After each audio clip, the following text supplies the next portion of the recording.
Dear student, back to back my channel self study teacher Guru में आपका हार्दिक स्वागत है। बच्चों, आज हम आप लोगों के लिए लेकर आए हैं very very most important questions. क्या है? क्वेश्चंस जो आपके एग्जाम में छपने वाले हैं। आपको वीडियो बिल्कुल शुरू से अंत तक देखना है, क्योंकि आपको इसी से क्वेश्चन छपने वाले हैं जो आपके 4 मार्च को बिल्कुल वेरी वेरी मोस्ट इम्पॉर्टेंट हैं। वो हम आपके लिए लेकर आए हैं। आपको किस टाइम में इन प्रश्नों को देखना है और उसके बाद आपको लिखना है। तो शुरुआत करते हैं दोस्तों आज के सेशन की। क्या है? क्लास 12th केमिस्ट्री रसायन विज्ञान में पास होने का तरीका। ठीक है, तरीका या ट्रिक। ठीक, जब ट्रिक का मतलब है जब हम आपको क्वेश्चन बताएं, उन्हीं को क्या है, प्रश्नों के प्रकार एंड टाइप्स ऑफ क्वेश्चन, इन किस प्रकार के क्वेश्चन आपसे पूछे जाते हैं। ठीक है, इन किस प्रकार के क्वेश्चन आपको कौन कौन सी तैयार करना है, यही आपके एग्जाम में पूछा जाएगा भैया। तो आइए स्टार्ट करते हैं दोस्तों कि आपको क्या क्या पढ़ना है।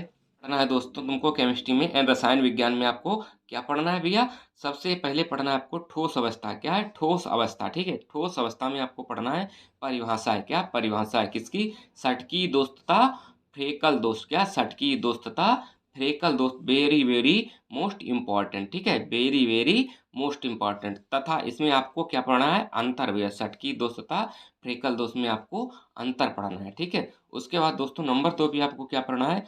मोल अंश तथा मोल प्रभाज। क्या पढ़ना है भैया? मोल अंश तथा मोल प्रभाज पढ़ना है। ठीक है, उसके बाद अगला क्वेश्चन आपको मिलेगा आपके पेपर में कि क्वथनांक व उन्नयन में अंतर पढ़ना। क्या? क्वथनांक तथा उन्नयन में अंतर पढ़ना है भैया। ठीक है, उसके बाद अगला जो लेसन है आपका क्या है? बिलियन।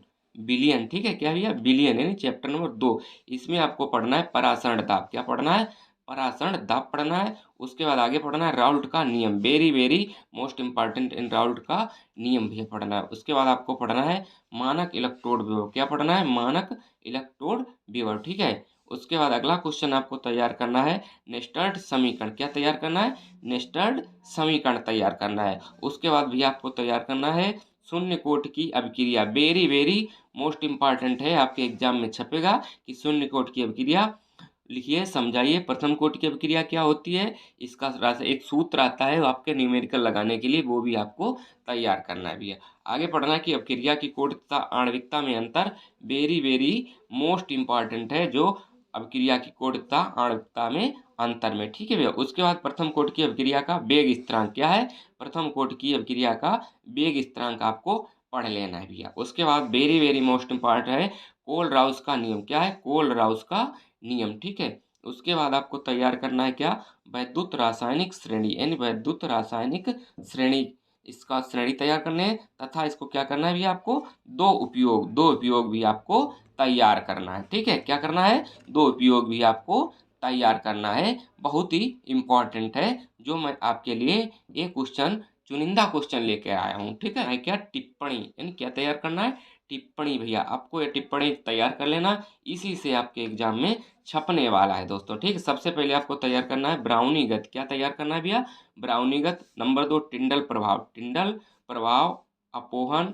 उसके बाद स्कंदन को भी तैयार कर लेना है, पेप्टीकरण को भी देख लेना है, और वैद्युत कण संचरण को। ठीक है, ये भी बहुत ही इम्पोर्टेंट है। उसके बाद आगे चलते हैं उत्प्रेरण एवं स्व उत्प्रेरण को आपको तैयार कर लेना। क्या है? उत्प्रेरण एवं स्व उत्प्रेरण। ठीक है, अगला क्वेश्चन तैयार करना है कि हार्डी सुलजे का नियम भैया। क्या है? हार्डी सुलजे का नियम भी आपको तैयार करना है। ठीक है, वेरी वेरी मोस्ट इंपॉर्टेंट। आगे आपको तैयार करना है भैया स्वर्ण संख्या। स्वर्ण संख्या या स्वर्णांक के नाम से आपसे पूछा जाएगा। क्या आएगा कि स्वर्ण संख्या क्या होती है, या स्वर्णांक संख्या को आप समझाइए। उसके बाद भैया वेरी वेरी मोस्ट इंपॉर्टेंट है हाइबर विधि से अमोनिया का निर्माण एवं इसकी प्रयोगशाला विधि तथा सचित्र वर्णन कीजिए। आपको वीडियो आपने पढ़ा है, वीडियो जाकर देख लें। ठीक है, उसके बाद भैया पूछा जाए कि HNO3 यानी नाइट्रिक अम्ल। क्या? HNO3 नाइट्रिक अम्ल का निर्माण ओस्टवाल्ड विधि द्वारा। किसके? ओस्टवाल्ड विधि द्वारा आपको तैयार करना है भैया। किसके द्वारा तैयार करना है? ओस्टवाल्ड विधि के द्वारा। ठीक है, उसके बाद दोस्तों आगे क्या पढ़ना है आपको? आगे पढ़ना है भैया डीकेन विधि द्वारा। क्या? डीकेन विधि द्वारा क्लोरीन का निर्माण। ठीक है, डीकेन विधि द्वारा आपको किसको तैयार करना है? क्लोरीन को तैयार कर लेना है। उसके बाद दोस्तों आपको क्या पढ़ना है कि डी और एफ ब्लॉक तत्व। डी और एफ ब्लॉक के तत्व को तैयार कर लेना है, बिल्कुल आपके पेपर में छपेगा भैया। ठीक है, क्या तैयार करना है? डी और एफ ब्लॉक। उसके बाद आगे चलते हैं बर्नर सिद्धांत। क्या है? बर्नर सिद्धांत लिया। ठीक है, क्या है? बर्नर सिद्धांत आपको तैयार कर लेना है, वेरी वेरी मोस्ट इम्पॉर्टेंट। उसके बाद भैया आता है आपका क्या, सबसे इम्पॉर्टेंट चीज़ है कि प्राथमिक, द्वितीयक एवं तृतीयक alcohol, very very most important, आपके पेपर में छपेगा, यानी 4 मार्च को आपके पेपर में छपेगा भैया। उसके आगे आगे चलते हैं, आगे क्या है कि ट्राई क्या है, die ethyl ether, die ethyl ether की प्रयोगशाला समीकरण लिखना है। क्या लिखना है? डाई एथिल ईथर की प्रयोगशाला समीकरण लिख लेना है। ठीक है, इसका विधि भी लिखना है। आगे है भैया कार्बोहाइड्रेट का वर्गीकरण करना है। लॉन्ग क्वेश्चन में पूछा जाएगा कि कार्बोहाइड्रेट का वर्गीकरण कीजिए। ठीक है, उसके बाद आगे क्या है दोस्तों, फॉर्मल्डिहाइड की प्रयोगशाला विधि एवं इसका समीकरण एवं सचित्र वर्णन कीजिए। वेरी वेरी मोस्ट इम्पॉर्टेंट दोस्तों, वीडियो देखना बिल्कुल ना भूलें, ना ही स्किप करें। जो नए स्टूडेंट हैं वो हमारे चैनल को लाइक शेयर एंड सब्सक्राइब तथा कमेंट भी ज़रूर करें। Thanks for